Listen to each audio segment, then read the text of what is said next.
Hello everyone, I've just received the latest Tag of the Month kit from Laurie Padilla of Piles of Paragraphs. Now this is the November tag kit and I'll leave the link to Laurie's Etsy shop in the description box below. Laurie has one of these tag kits available every month of the year and it's just full of goodies that you can use to make a tag. So let's have a look and see what's in this month's tag kit. So of course we've got the usual tag base and then a mixture of pretty papers. I must admit I just absolutely love the colour scheme this month. This is just absolutely gorgeous. So we've got some lovely papers to play with. These are the papers here. A gorgeous butterfly, let me just show you that. A circle piece of paper, everything coordinated absolutely beautifully. A piece of lace, some wide organza ribbon and this gorgeous focal image. I love that. So let me just put my thinking cap on and see what I can come up with for this month's challenge. I'm going to use the tag base that Laurie has provided. Let me just tell you how much this measures because I get asked this question every time I do one of these kits. It is 14 centimetres by 7.5 centimetres or 5.5 inches by just under 3 inches. So there you go, 2 3/4 inches. Now these are the two papers that I'm going to start off by using first, and I'm just going to piece these together at the top of my tag base like that. I am going to cut some of this one off so that I don't waste it, and you can see that I've made a pencil mark just so that I know how much I want to use. You can see that this is double-sided. I've decided to use this side here, so I'm just going to go and trim this on my paper trimmer. Pop that piece there aside so that I can use that on something else, and I'm just going to glue these down like this. So I'll glue this one down first. You can see that my blade needs changing on my trimmer, my rotary trimmer. Now I nearly always use deli wrap to use to catch my excess glue. This is deli wrap here and I get asked questions about it all the time. You can just use regular baking parchment powder paper instead to catch your glue. This is non-stick, just regular baking parchment that comes on a roll from the supermarket, and it just saves you getting in a horrible gluey mess. So we'll just pop that down there like that. I'm just going to overlap it just so that I can cut that rough edge off like that, and then glue this down like that as well.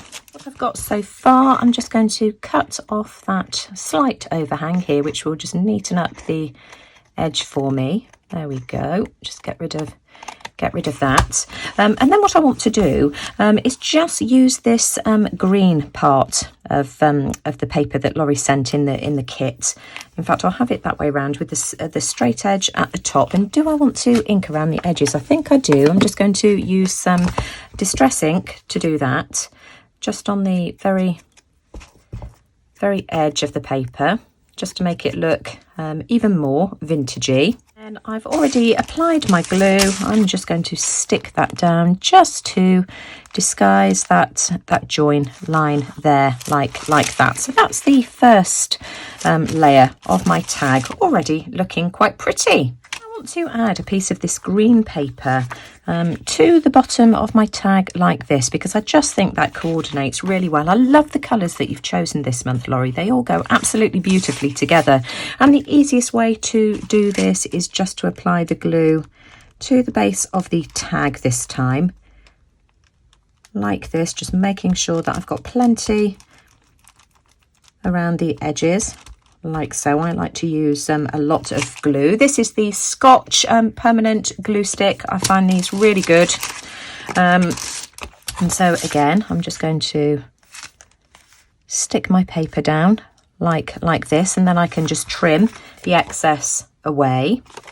So use my bone folder just to make sure that that's firmly stuck down.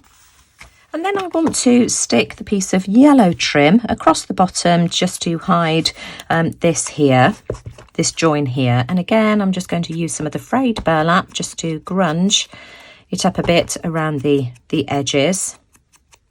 And again, I shall just stick this down with my glue stick. I've grunged it up a bit, and I'm just going to stick that across the join there like that. That looks really Art Deco to me. So good start. I like how that's looking so far. Just make sure that I've got that glued on straight, because otherwise that's going to really bug me. And again, I can just trim the edges away. I really like my pretty background, but I do want to add some of this gorgeous lace as well. And I've decided that what I want to do is fold it in half just to make it a bit shorter. I can line up the holes as well. And I think what I'm going to do is do that with a glue stick. So I'm just going to add some of my glue initially. If I need to add some Fabri-Tac, then I can do. Trouble is with Fabri-Tac and 3-in-1, it does have a tendency to show through your fabric. So I'm just going to try with a glue stick first. Then I can line up the holes like this, and if I need to use a bit of stronger glue to keep it in place, then I can. I might even add some stitching. And so I'm going to play around with this, maybe hold it down underneath a heavy book for a few minutes. I weighted the lace down underneath a heavy book and then whisked it through the sewing machine. I've used a light grey thread, and I really like that. It looks green against this background. So I did think about changing it to cream, and I'm really glad I didn't. So that's going to go on there, something like that. Now, of course, with all my previous tags, let me just show you some of them. That's the last one I did. I've got all of these, and I do need to mount these in some kind of book. These are too heavy to weight in my usual scraps journal, so I'm trying to think of some other ways that I can display these. But you can see that I've mounted all of them on a piece of craft cardstock. I love the way that looks. So I've cut myself a piece of craft cardstock the same size as all the other ones I've used, and so I'm just going to mount this on here, something like this. Now, what I've decided to do, I do want to tag off the edges of this like this. So I'm just going to cut these away with my scissors. So there we go. Line this up here just so that they're even on both sides. Cut that away, and then I do want to use some distress ink as well, just to go around the edges. Just to let me just put those bits in the bin, just to distress it slightly as well. Love that grungy look. It frames everything really nicely as well. So just using distress ink in frayed burlap to do this. Framed that nicely, and I've done the same on the craft cardstock as well. So what I can do now is just line that up roughly where I want it to be. Let me just make sure I get this lace the right way round, and now I know where I want to glue that down. So bring back my parchment paper. I'm just going to use a tiny bit of 3-in-1, and because this is much thicker now, because it's doubled over, it's not going to bleed through onto the other side. I'm just using a really small amount anyway. So let's just pop that all the way along there like that, and then I'll be able to see where I want that to go, about there like that. I like that. And then I'm just going to take that off and just stick that down, pop the lid back on my 3-in-1, and then I can just trim away some of the excess, not all of it. I quite like seeing those threads there like that. Isn't that pretty? This is what I've got so far, and so I just need to find a way to make my focal image work. What I think I'm going to do is just round off the corners using my small corner rounder. This is just one of the X-Cut ones, so we'll do this like this. That looks better. And again, I'm just going to ink around the edges in some of the frayed burlap, and then I need to find a way to mount this and bring it all together. It's on its own just looks a little bit lost, and so I'm just wondering whether I can use some of this to try and mount it. I'm just going to round that off as well. So we'll do the same with this and ink around the rounded edges of this one too, and see if we can bring it together using this, or whether we need to consider using something else. So there we go. In fact, I need to round that one there as well, because you can still see it. There we go. So we've got that. getting there. Let me put my thinking cap on. Now it's all coming together. I've decided to pull out a piece of my avocado dyed paper to use that to mount things on. That's the right size and just pads things out a bit. I think that looks lovely. Now this here started off life like this. It's very, very similar to Tyvek. I've got no idea what this is. I got it from the scrap store here in the UK. I got a great big wad of it and I dyed this with avocados. I've inked around the edges. I don't know whether you can see that, and so I'm just going to mount everything on there like that, and then decide what I want to do next. So I'm just going to glue that down first. Isn't that beautiful? I just love how this is coming together. So that's what we've got so far. Now I want to ink around the edge of the butterfly. I've got an idea for this as well, so I'm just going to really carefully ink around the edge of this first. And I want to stick it down to this piece of paper here that also came in the kit. So I'll just use a glue stick for that. Oh, we've got some globby bits. Let's get rid of those. So I'm just going to apply glue stick all over there like that, and then stick this down. Now this is the piece of the paper here that's a bit more textured, more lines on it, more crackle on it, so I'm going to glue it down there like that, and just use my bone folder to just make sure that that's glued down nicely. And then I'm going to fussy cut around the edges. My butterfly looks. I've inked around the edges again, so that's how that's looking. And I've cut myself an antenna, which I've made with wire as well, jewelry wire. And for anybody who wants to know how to do these, I've got a butterfly video as well, which I'll link below, showing you exactly how to make homemade butterflies and metal antenna to go with them, just out of basic jewelry wire, no tools required. And so all I'm going to do is just glue this on with a bit of diamond glaze. Glossy accents will do the job just as well. You just need something that's going to dry hard and permanent so that they don't come unstuck. So we'll just pop a bit of the diamond glaze on there like that, attach my metal antenna. I love how that looks, and I'm just going to have to set this aside to dry.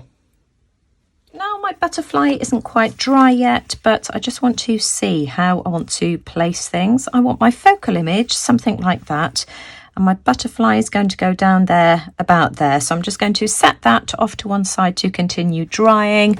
Let's just stick this down first, and I'm going to use some 3-in-1 to do that. So just a bit around the edge like this, not too much, some in the centre as well, because this is sort of like a plastic type of fabric similar to Tyvek. I think 3-in-1 will be better than glue stick for this, so I want that to be there. So that's been weighted down underneath a heavy book, and I'm just ready now to add all of my finishing touches. Now I want to add some of this beautiful organza ribbon to the top of my tag like this. So I'm just going to trim a piece off, and I'm just going to temporarily glue this down with a glue stick. So let's just add a tiny bit of glue just to the ends of the ribbon.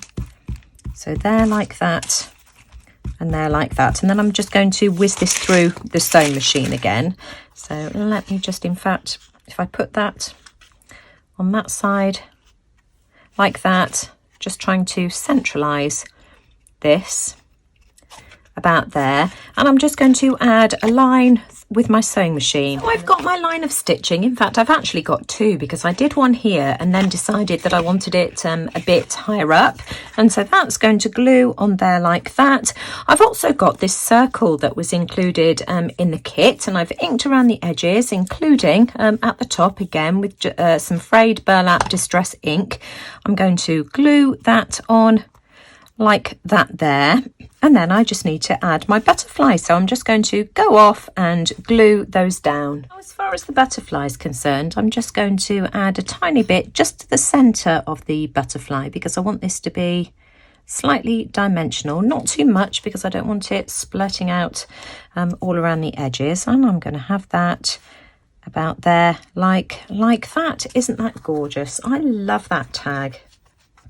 Finally, my friend Laura sent me some tiny weeny little butterflies. I've just inked around the edges of one of them, and again I'm just going to add the tiniest weeniest dab of glue. I'm just going to use some of the diamond glaze for that, just in the centre. I like these to be slightly dimensional, so a tiny weeny bit of glue, and I'm just going to add that there like that, and I'm going to call that job done. Isn't that pretty? That's just gorgeous. I really enjoyed that kit. So that's my finished interpretation of this month's Tag of the Month kit from Lori Padilla of Piles of Paragraphs. So this is the November Tag of the Month kit. So let me just show you what it looks like. Let's hold it just further up to the camera. So just love that. That's what it looks like on the back as well. Let me just hold it this way up so that you can see it all in camera view. Really happy with that. So I think that's a beautiful tag kit. I'll leave the details, of course, to Lori's Etsy store in the description box below for anybody who's interested in trying out one of these. And if you enjoyed my video today, as always, I'd really appreciate a thumbs up, because it just lets YouTube know that you like what I'm doing, and let me know what you think in the comments below. So take care, everyone. Thanks for watching, and I'll see you all again soon. Bye for now.